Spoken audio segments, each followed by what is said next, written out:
Lakeland Public Television's Common Ground is brought to you by the Minnesota Arts and Cultural Heritage Fund. Common Ground is funded by the Minnesota Arts and Cultural Heritage Fund with money from the vote of the people of Minnesota on November 4th, 2008. Hi everyone and welcome to Common Ground. I'm your host, Ashley Hall. Common Ground captures the creative process of various artists living throughout our region. Each week we delve into the veiled history of our area, plus we take you inside the cultural events that put the North in North Country. On this week's episode of Common Ground, we mush over to Deer River to check out the White Oak Classic Dogsled races. We then join antique snowmobile collectors who share their love of restoring snowmobiles in Breezy Point. And finally, the Sons of Norway share their Scandinavian heritage and show us how they preserve their language, food, and music.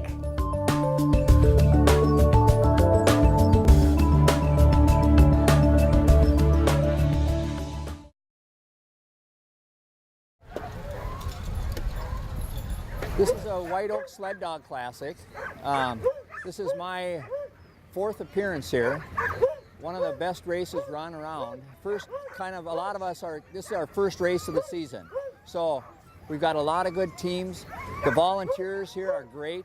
As a musher, to have all these four-wheelers here to help us get to the line. When we get to North Home, I'm doing the 130 miler. So when we leave the North Home, we've got four-wheelers there to help us to get out. So the safety is really good. The volunteers are great.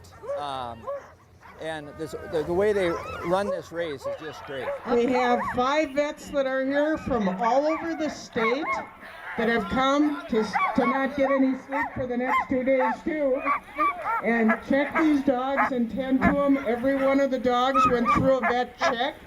Their shot records were all checked yesterday before they were allowed on the race course, so they were deemed to be in good health before they were hitched today, and they will be checked at various locations along the race route. Dusty's real fun out on the trail. Her dogs are fast. They are smoking fast. So we wish her good luck and good training for the bear grease. 6, 5, 4, 3, 2, 1. Good luck. Good luck, Dusty. Next team up is Brendan Schneider from Dryden, Ontario, Canada. I've only raced 2 races. I did Walker and then I did Medford, Wisconsin. That was my first race, and a musher from Wisconsin called me on a Wednesday night saying, hey, you want to run my 4-dog team on Friday? I had to be there. Never been on the runners, well, twice in my yard, and it was a blast. It was an absolute blast. Got drugged, got all that good fun stuff, but I was immediately hooked. So, bought 2 lead dogs from him 4 years ago. I now have 30-dog kennel.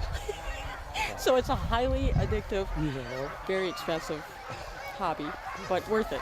There's nothing else I'd rather be doing. You mentioned getting ready for the bear grease. That's the next major race on the circuits in Minnesota, and a lot of these teams and a lot of these dogs and drivers will be going to run the bear grease. The bear grease leaves from Duluth the last weekend in January. I'm Nathan Schroeder. I'm the 2010 John Bear Grease champion. I went into the Bear Grease wanting to win, but in all reality, I didn't think it would ever happen.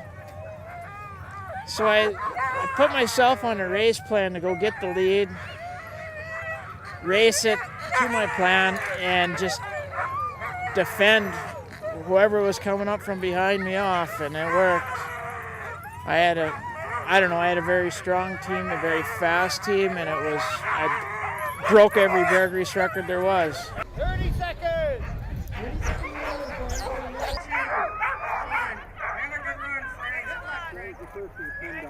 Next in the chute, wearing bib number 66. Good run, Frank. Thanks a lot. Thanks for volunteering. Good luck. 33 years. It's just my adrenaline gets going just watching the dogs, and and I think there's just not enough people involved in it, and there should be more, I mean, the dogs love it, like she says, it's so addictive just to, once you get, I've never done it myself, but just watching the dogs and helping her is... I guess all I could say is this event is very spectator friendly. It's one of the better events that I've seen as far as being able to go down and see the mushers and talk to them, pet the dogs and all that. when you get involved in sled dog racing, the learning curve is really, really steep, and you wouldn't think it is. But you talk to other mushers, and people are pretty good about sharing, you know, what's worked for them, what they're doing, and it's one of them things you have to get out and do it. So, but well worth doing. And First race, good luck on the trail.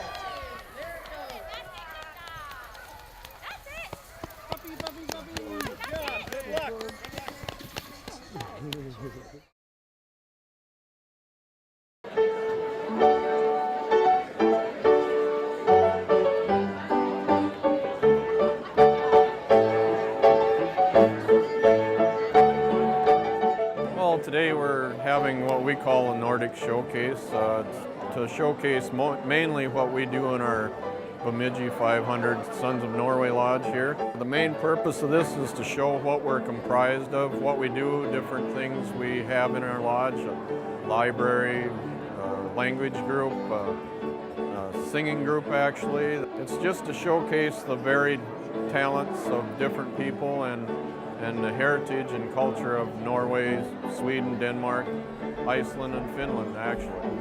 We have many varieties of food here made by our lodge members that have volunteered to make different things. We have rosettes, sandbakkels, krumkake, flatbrød, lefse that my wife and I have brought down. It's kind of I would say a poor person's food. I mean, it's very basic, flour and potatoes. Norway didn't always have potatoes, but when potatoes were introduced, then I think that's when they started going on the lefse recipe. And then, of course, when they came over here to America, then that was kind of the common thread, I think, that brought all these Norwegians together, was making their different kinds of lefse. The style I usually work in is Rogaland style, and it's symmetrical, and it has a lot of shading in it. It's easy to teach to students because it has rules and regulations, and every color has 3 or 4 shades in it. The Hallingdal style is also symmetrical, but it has no shading in it. It's all done with overlay, and it's done with round brushes. And the Telemark style is this, and it's asymmetrical, and it has shading and a lot of detail in it. Every district has its own style. Every area has its own style, a little different. They started doing it because it was dark and dreary, and they wanted to brighten up their cottages, their homes, and their furniture, and so they started painting brightly colored designs. I wrote this book. It's the title of the book is 60 Years of Country Living in Northern Minnesota, and it's 4 chapters. It's guiding bear hunters, racing cattle, dark house fishing, and trapping. That's what I've been doing in the last 62 years now. Yeah, you can learn how to call a fox and kiss a girl at the same time. Yeah. Part of our purpose in hosting this event is also to promote goodwill in the community, but it's also to promote camaraderie and fellowship within the membership that we have. We have about 150 members. This is called a skinne in Norway. It's a horsehead ale bowl, and these were used for drinking beer from mostly in Western Norway, and they would have their own beer bowl along when they went to weddings, and they also used them at funerals. This one is painted by Bård Clevey, who comes from Telemark in Norway, and it was common for the painter to write kind of a poem onto the bowl. And this one, which were written in Norwegian, and they kind of rhyme. So this one, it says "Drikk ølet før det dovner, kyss jenta før noen savner." And if you translate to English, it won't rhyme, but drink the beer before it gets stale, kiss the girl before she goes to sleep. This is what they call the canthus carving, and it came to Norway with church carving about 250 years ago. Here you have This is the root, the center here. It's got a root and then it's a plant form that grows out from the root. So from this root, it goes this way and this way. And then these buds are kind of like where it's going to shoot out another stem. But it's kind of like a spiral. But it's very similar to rose malling in ways. These cartoon characters, Olan Per, were in the Dakota Post, the Norwegian newspaper that, well, it's no longer in existence, but this cartoon ran from World War I till World War II. Anyway, Ola, he supposedly came from Hallingdal in Norway and used a Halling dialect. And Per was from Hadeland, and more closer to Oslo, so he used more of a flatland dialect. And then Per, he didn't like work too well, so he always wore this tuxedo. And the old Norwegians felt if you were dressed up, you didn't work, so he was always dressed up. This is what they call the dragon style carving. Here it's kind of an intertwining of, they call them beasts, an intertwining of beasts, but they're like dragons. You can see the head of this one biting the other one. This one is biting the other one, and then they're intertwined. But this goes back to the Stad churches. I think it's before Christianity in Norway. The pagans used this dragon style. You'll find it even on the Viking ships, and it's really Norwegian. It's truly Norwegian. We hope that a lot of people from the community will see what we are and what we're about and will want to join with us. In 1976, the Antique Snowmobile Club of America was formed over in Wisconsin. And it was an organization of a group of people that wanted to bring these old sleds back to life again. There are a lot of them still sitting in the tree rows, people's garages, people's sheds and whatever, and it's nice to kind of recycle them and bring them back to life again. The Antique Snowmobile Club is very helpful with restoration tips, getting you in contact with people that have knowledge on specific machines, and they're just good people. They're just a lot of fun. There are events almost every weekend, all the way through the snow belt, anywhere you want to go. And any given weekend in the wintertime, there's some sort of an event, a trail ride, grass drags usually in the fall. Swap meets are going on almost continuously, looking for that one part that you may need to get your restoration completed. When I first started getting into this, most of the people would just tell you to come pick them up and get them out of their yards. With the popularity of it now, with eBay, with the different organizations, the different clubs, with the Vintage Snowmobile magazine, with the Antique Snowmobile Club of America, there's a lot of smaller groups that have started up. This has become very, very popular, and of course there's more of a demand for them again. And they don't make them like this anymore. It's just like land, they don't make anymore. So you got an old machine like this, they're pretty unique. There's a lot of jockeys out there that are into buying and selling for the bucks, but that's not what I'm into it for. I do it because I enjoy it. I enjoy the people that are involved in the hobby too. I've met a lot of nice people over the years. In the collecting of snowmobiles, you have your antique snowmobiles and you have your vintage snowmobiles. A vintage snowmobile is any old snowmobile. They all fit under that category. In that category, the antique snowmobiles are 1968 and older. All the machines up to about 64, 65 were more of a workhorse. They weren't the sporty machine that you had to ride around, more for fun. They were more of work machines. Pequot was the one that first came out with a machine that actually was a fun little machine to ride. And that was back in about 1959, and it took a few more years before the other companies followed suit. Polaris came out with the Comet, which was more of a sport machine. Arctic Cat came out with a 100. Many of the early machines all ran a four-stroke, four-cycle engines on them. You see, like on this Trailmaker. This type of a motor was commonly used in garden tractors, industrial motors that way. Everybody wanted to go with something a little faster and a little lighter, so what happened over the years, people started going to more of the two-cycle engine, where you had to mix the gas and oil together. I got into the antique snowmobiles maybe about 15, 20 years ago. I was going down the highway, and I was just outside of Bemidji, and I stopped at a garage sale, And I saw this trail maker sitting here, and I ended up pulling in. I go, what in the world is this thing? And what ended up happening is I picked it up for like 50 bucks. I hauled it home, and I had so much fun putting it back together. Just the challenge of getting it back and actually operating across the snow. I was driving it out ice fishing on the lake one day, and all of a sudden I had somebody come by and he says, "Hey, you should belong to the Antique Snowmobile Club." And I said, "There is such a thing, huh?" And anyway, they were based out of Iowa at the time. And I got involved with that, and I got a lot of good helpful hints for restoring them, fixing them all up, and I really started having a lot of fun with them. Everybody has something different that they like to do when it comes to the antique sleds.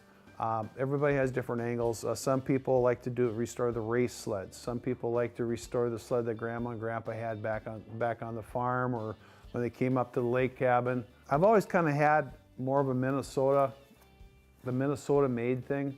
A couple of the different things about some of the sleds that we have here today is the fact that, for example, this is a 1969 Scorpion. The Scorpion was built by the Harrison family. This was after about 10 years of building snowmobiles when it was the family-owned business. Scorpion, of course, is over in Crosby, Minnesota. This was kind of their machine that they put together before they sold out to a corporate company.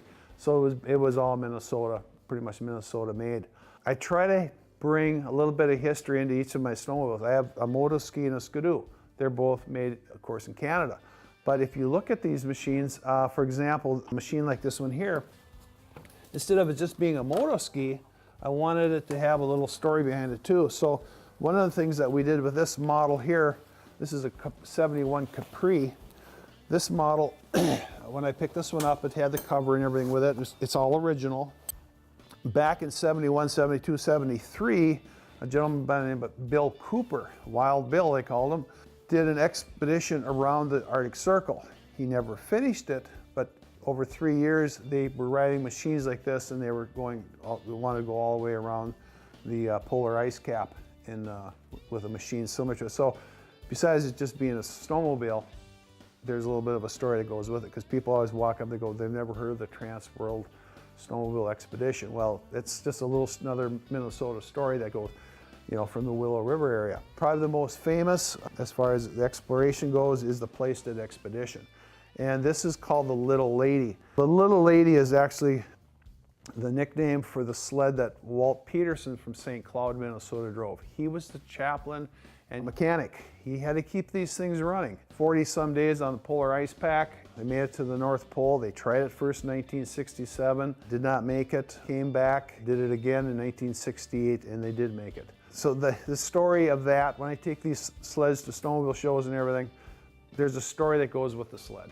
And it's an event that's, like I said, I love Minnesota history, and that's a pretty important part of it that, we don't want to forget about. Edgar Hattin founded the Polaris Company in 1954, then sold it in 1960 to his brother Alan and his brother-in-law David Johnson. From that point, the Polaris Company was in their hands. Edgar moved to Thief River Falls and started the Arctic Cat Company. First year in 1862, it was called Polar Enterprises. Polar Enterprises, Polaris Industries, the name sounded very close to the same. So after 1 year, he changed the name in 1963 from Polar to Arctic. Edgar is always coming up with new, innovative ideas. This was his Excite-mobile. This was something that he had in his garage. He would build things like this, take it down up to the factory, and say, here's an idea. And some of the ideas they use, some of the ideas, if you look at something like this, the motorcycle technology, this is a 250 Suzuki motorcycle engine. It has an independent ride in the back. It has an independent ride on the seat. It's very unique. You just don't see something like this every day, but a lot of these ideas, the motor being down low is very similar to what the Skidoo Rev uses nowadays. The motorcycle technology that Yamaha uses, the independent ride on the seat. You see a lot of these things, this is where your ideas come from. This is how you evolve in the snowmobile business. There were 191 snowmobile companies that got started throughout the years. I mean, this thing just started booming in the 60s. Like I said, a lot of the companies, Massey Ferguson made snowmobiles for a few years, tractor companies. John Deere was big into it for many years. Actually, John Deere got into the cross-country racing for quite a few years. I actually was based out of Breezy Point, Minnesota. They had their team. They stayed at the Fawcett House. They got up in the morning, they had breakfast, they had a workout. They went out, they had ride 150 miles a day, come back in, tear the machines down, sit down, have board meetings and go through stuff, go back, work on the machines again, ride them some more. Pretty tough regiment that they had to go through each day in the fall and early winter up until the cross-country racing season started. We usually get together, once a week or so, and some people have knitting parties and whatever, and we kind of like to get together and work on these old sleds. Just half the fun of it is just taking it out for that first ride and get them going. And they can be frustrating at times and kind of hard on the religion too a little bit. But before I restore any machines, we usually go through mechanically and get them going. Get everything working, make sure everything is right, and then I go back. I might run them a year or two, and then when I get time, I'll go back and repaint them again. I've been riding snowmobiles since I was a kid. My dad bought the first Arctic Cat Panther in 1976 and just grew up with it over the years. I joined the Pequot Brush Pilots here about 3 years ago, and just through the association with Dave and some of the other club members got into this whole antique thing. And they're simple to work on. You don't need a lot of tools or knowledge. You don't have like the new machines got all the computerized fuel injection and whatnot, and you got batteries and computers, and these don't have none of that. If you got gas and spark, they should run. I've been involved in it for about 3 years now, and it's kind of an addicting thing. Once you get involved in it, you're involved. And to me, one of the neat things about it is when we have our rendezvous in a week or so here, when you see 100 plus of these old machines going down the trail at the same time, it's just a neat experience. Sure, this is, what is this, the 17th annual? Yeah, 17th annual Pequot Lakes Trail Ride. It always takes place on a Friday. We leave 1 o'clock sharp. And what is it, about 8 mile round trip maybe? About 8 mile round trip. Yeah. We ride to the local supper club, and the local snowmobile clubs sponsor a free feed for us for lunch. Yep, at the Timberjack. At the Timberjack. And then from there we'll ride back into Pequot Lakes here. And we have a bonfire about a mile north of town at the Rasmussen Ranch. That's part of the fun for Friday. And then tomorrow we have races with these old sleds. The old reverse over for the sleds that have reverse rear engine machines. And we have slalom race, obstacle course. We have a drag race and a Le Mans style oval. So everybody, no matter what kind of sled you got, it all gets pumped into the computer and it comes out with a formula, so everyone's competitive with everyone else. Yeah. And it generates a lot of people. I think last year we had over 100 sleds on the trail ride alone. Yes. And we're fighting the weather this year because it's chilly. Yeah, chilly.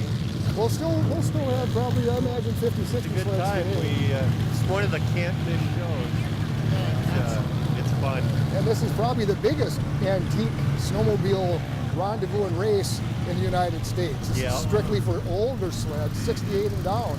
Although newer sleds are welcome to ride and show also, but for competition you have to be 68 or older. Well, we've got everything from early 60s. In fact, I think we might even have a 59. We have a 1960, I believe, is that Snow Traveler over there. Okay, and rear engine Polaris Snow Travelers made right here in Minnesota. Yeah. Rear engine Arctic Cats, early 60s stuff, made right here in Minnesota. A lot of Minnesota sleds. Yeah. We've got a Larson Falcon that was made here by Larson Boats. They were combined with Polaris, made in Minnesota again. We got Skidoos, Arctic Cats, Suzuki's. Quite a variety. Probably, I imagine there'll be 30 different manufacturers that will be attending here today. It's kind of like going back to the old days of snowmobiling because we're riding the sleds of the period. And a lot of us are wearing clothes, that similar period clothes, and it's just kind of a blast from the past. You're going back 40, 50 years, and we're reliving the way it used to be. Yep. The community has been very, very generous about helping us out with this show.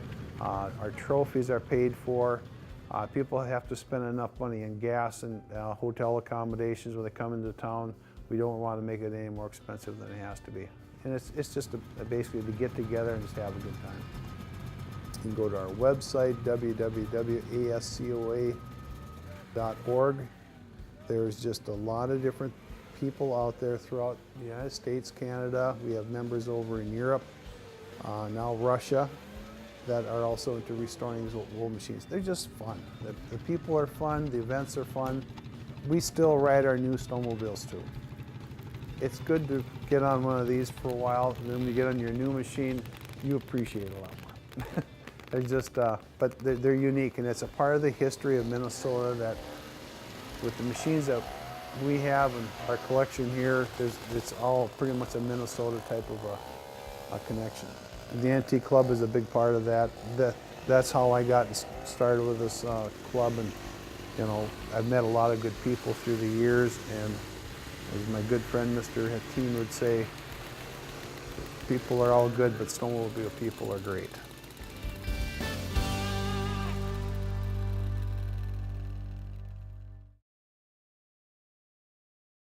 Thank you so much for joining us. We hope that you enjoyed the show, and we look forward to seeing you next week right here on Common Ground. If you have a segment idea for Common Ground pertaining to North Central Minnesota, contact us at legacy@lptv.org or call us at 218-333-3022. To view this episode or any Common Ground segment, visit us at lptv.org/Common Ground.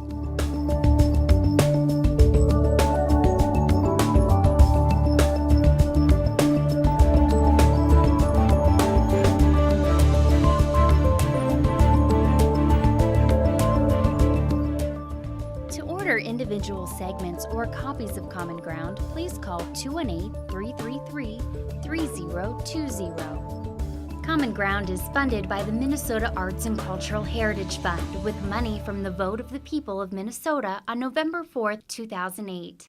If you enjoyed this segment of Lakeland Public Television's Common Ground, consider making a contribution at lptv.org. If you have segment ideas pertaining to North Central Minnesota, contact us at legacy@lptv.org.